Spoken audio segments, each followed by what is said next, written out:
అత్యాధునిక టెక్నాలజీతో నడుము మరియు వెన్నునొప్పికి treatment Tejas spine care Somajiguda Sainikpuri Gachibowli.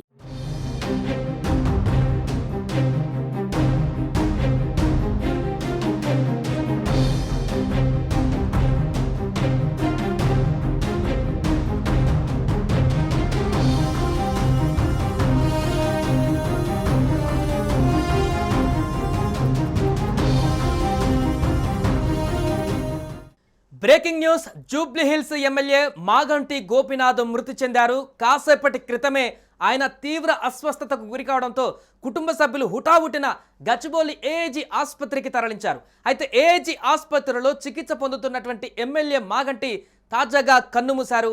వెంటనే బీఆర్ఎస్ మాజీ మంత్రి హరీష్ రావు కూడా ఇతర కీలక నేతలు కూడా పార్టీ కార్యకర్తలు కూడా అక్కడికి చేరుకున్నారు.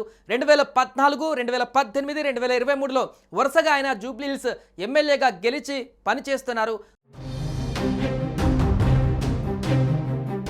మాగంటి గోపీనాథ్ 1963 జూన్ 2న కృష్ణమూర్తి, మహానంద కుమారి దంపతులకు హైదరాబాద్లోని హైదర్గూడలో జన్మించారు.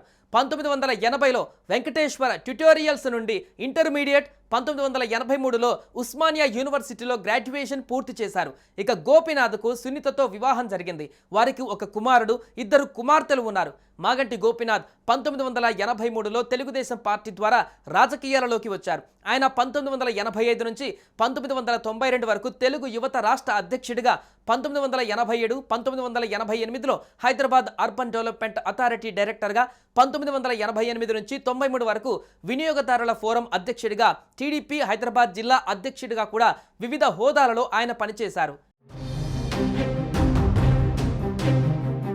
ఇక 2014లో జరిగిన తెలంగాణ సార్వత్రిక ఎన్నికలలో భాగంగా తెలుగుదేశం పార్టీ తరఫున జూబ్లీహిల్స్ శాసనసభ నియోజకవర్గం నుండి పోటీ చేసి సమీప ఎంఐఎం అభ్యర్థి నవీన్ యాదవ్పై 9242 ఓట్ల మెజారిటీతో గెలుపొందారు. ఆ తర్వాత టీఆర్ఎస్ పార్టీలో చేరారు. 2018లో జరిగిన తెలంగాణ ముందస్తు ఎన్నికలలో తెలంగాణ రాష్ట్ర సమితి పార్టీ టికెట్పై పోటీ చేసి సమీప కాంగ్రెస్ పార్టీ అభ్యర్థి పి విష్ణువర్ధన్ రెడ్డి పైన 16,004 ఓట్ల మెజారిటీతో గెలుపొందారు. ఆయన 2018లో శాసనసభలో పబ్లిక్ ఎస్టిమేట్స్ కమిటీ సభ్యుడిగా ఉన్నారు. మాగంటి గోపీనాథ్ 26 జనవరి 2022న టీఆర్ఎస్ పార్టీ హైదరాబాద్ జిల్లా అధ్యక్షుడిగా కూడా నియమితుడయ్యారు.